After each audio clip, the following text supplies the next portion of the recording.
Hello there, welcome back to my YouTube channel. For new viewers, kindly subscribe and click the notification bell so that you can get notified each time I drop a video. My name is S.A. Anibo. I'm talking about comparative anatomy of vertebrate muscular system. The muscular system has some unique functions. It's important in locomotion, that's movement. For movement to occur, you have muscles contracting and relaxing. It's also important in posture.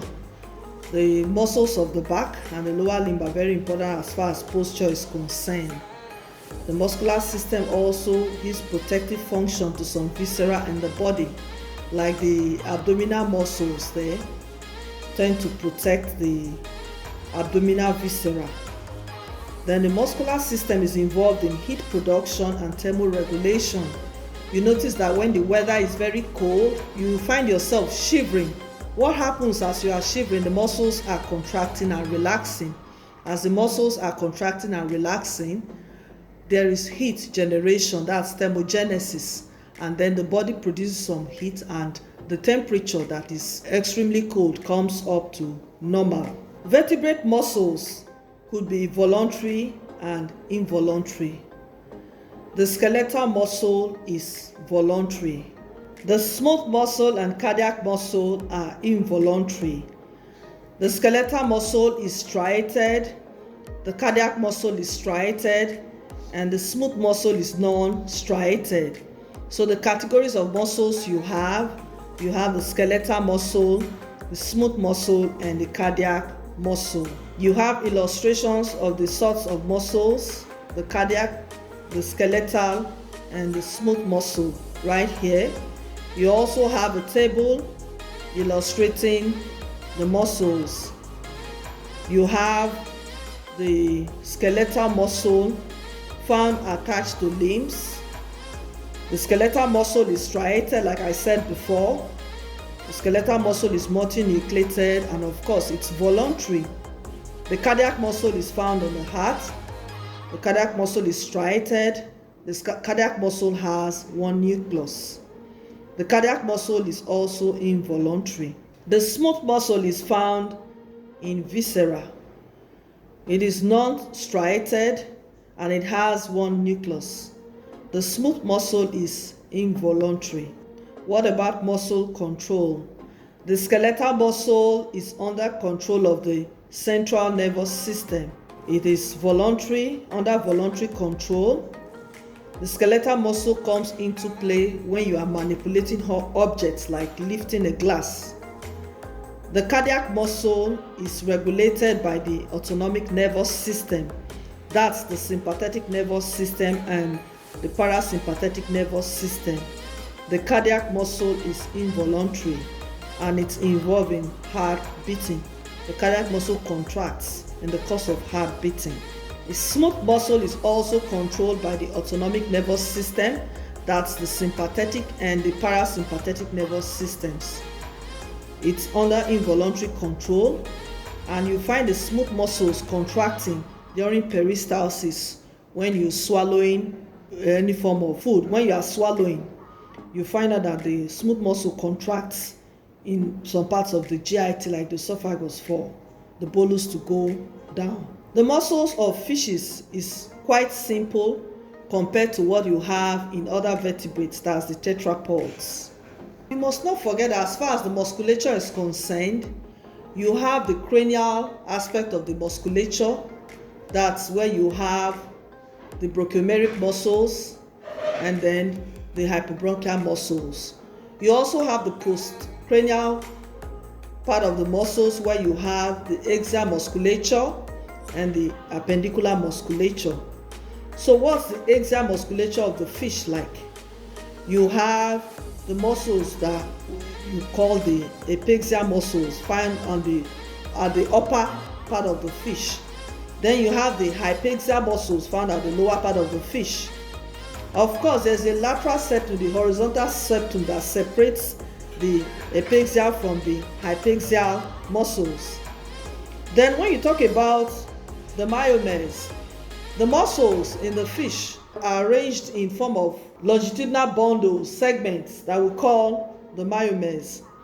And these bundles are separated by what we call the myocepta, which is fibrous connective tissue.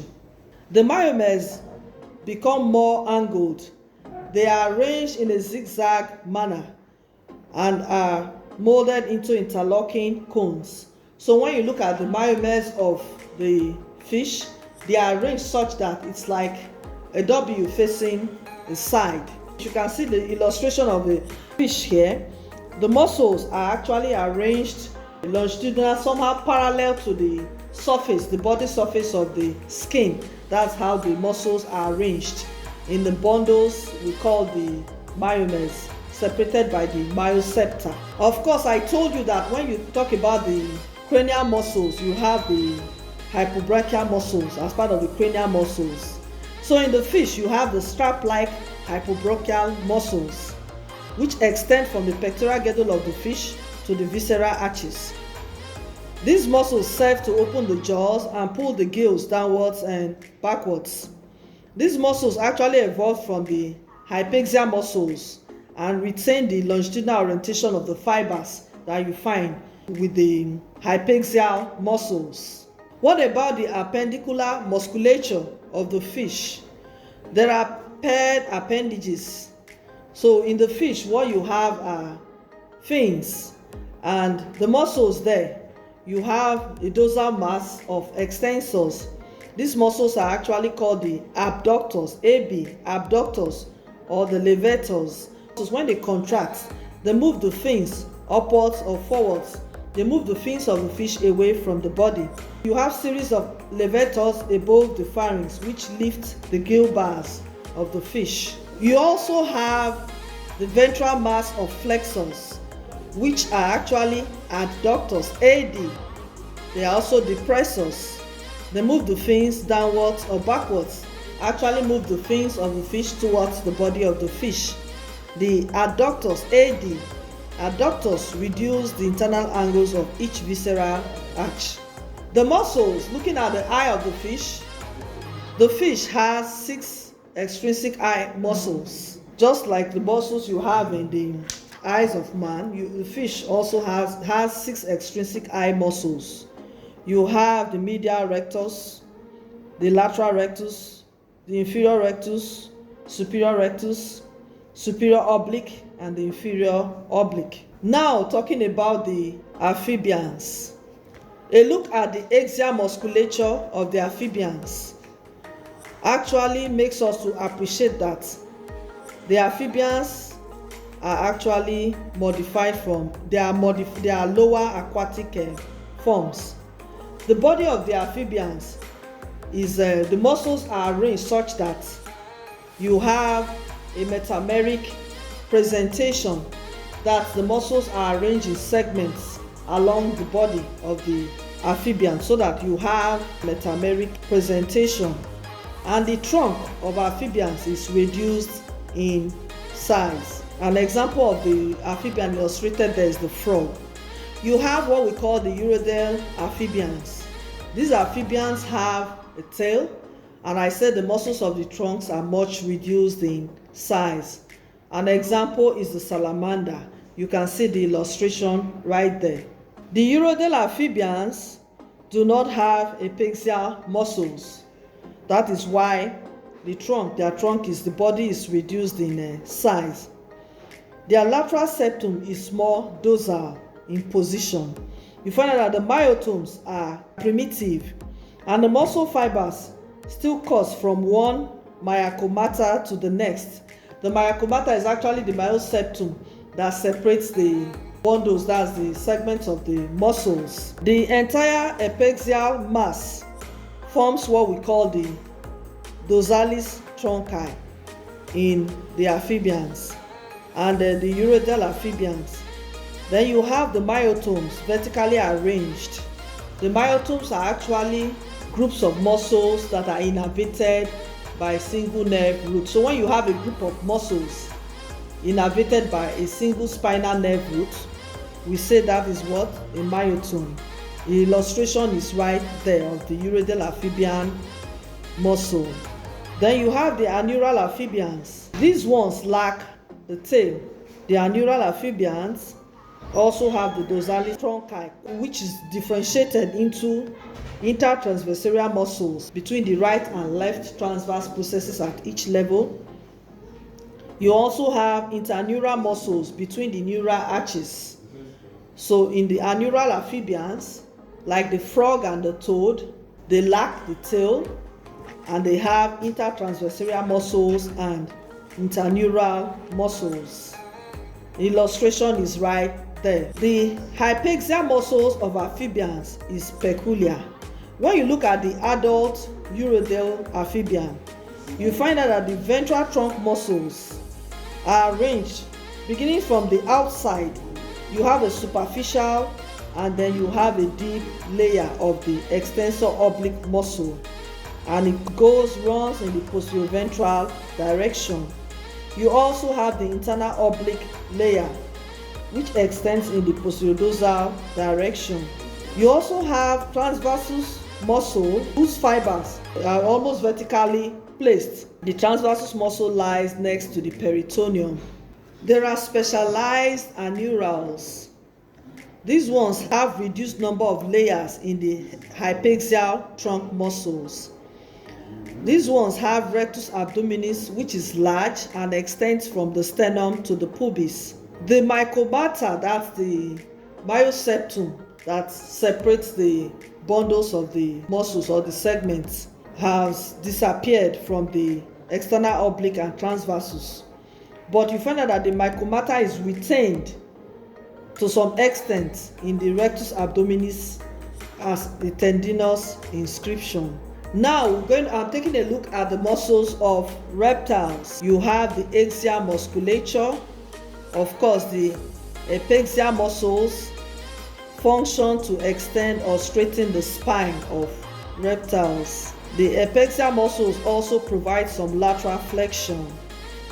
Note that the apexial muscles lack myocepta and the arrangement is complex. Hypaxial muscles in the reptiles functions to bend the spine and provides lateral bending. You also have the subvertebral group, where you have the rectus abdominis muscle, which is part of the lateral group, is placed laterally. The appendicular musculature of the reptiles is such that it is more numerous and diverse than what you have in the amphibians. You have intrinsic muscles that enables the reptiles to get involved in quadrupedal locomotion, that's to move on the forelimbs, both fore and hind limbs. You also have dorsal extensor muscles, there are ventral flexor muscles, and of course there are some extrinsic integumentary muscles which are inserted on the underside of the dermis. A look at the forelimbs of reptiles reveal that the trapezius muscles is present derived from branchial musculature. There are several muscles derived from axial musculature. Most of the appendicular muscles are derived directly from appendicular muscles of the fish, which are believed to be ancestors of the reptiles. What about the hind limbs of the reptiles?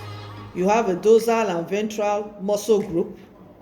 You have the caudofemoralis, a prominent flexor of the thigh of reptiles. Also, you have extrinsic eyeball muscles.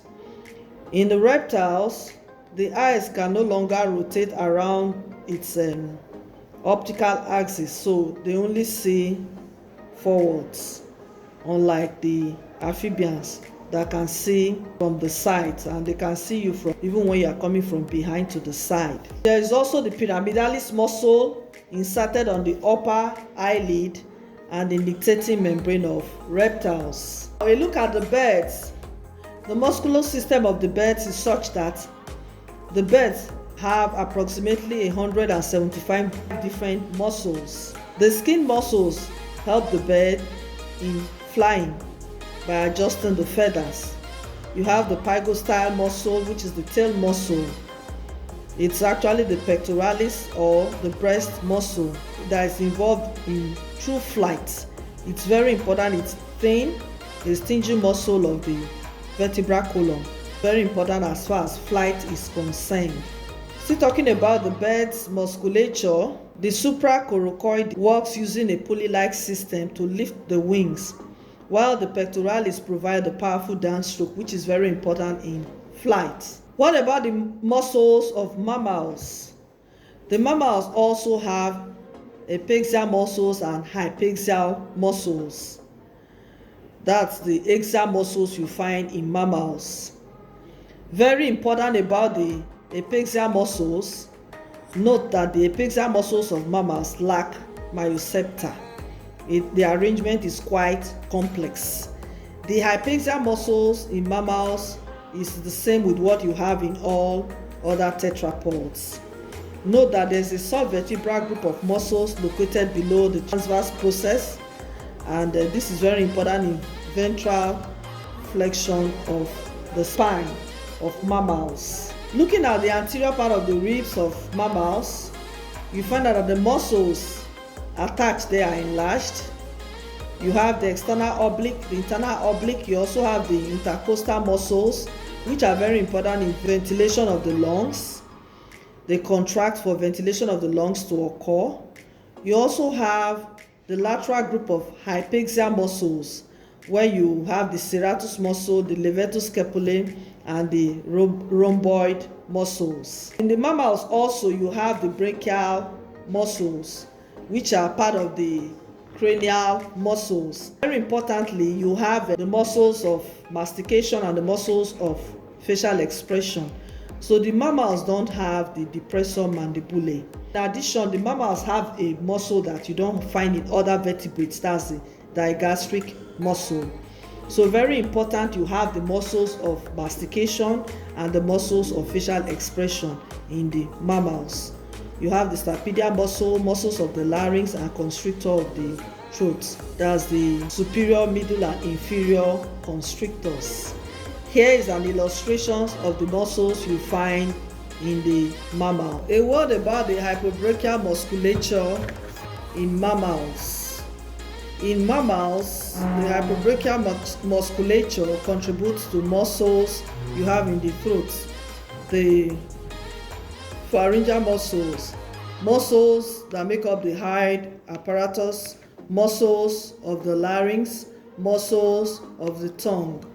You have the infrahide muscles. They are all muscles that make up from the hypobrachial musculature. There are a number of tables trying to illustrate the comparative anatomy of vertebrate muscular system. A good look at the tables will help one to appreciate the fact that the muscles you have in vertebrates include the postcranial muscles, that's the muscles, the axial musculature and the appendicular musculature. I did say that the axial musculature is made up of the apexial muscles and then the hypaxial muscles. All that we're going to appreciate from the table. Then you have the appendicular musculature also compared between the various classes of vertebrates. Then the cranial musculature are not left out. You have the brachiomeric muscles and then the hypobrachial muscles. All these are compared between the various classes of vertebrates. So from the tables, we'll appreciate that the musculature of vertebrates is among the tetrapods. You have similarity, and it's quite different from what you have within the fishes. Thank you so much for listening. I hope to see you in my next video.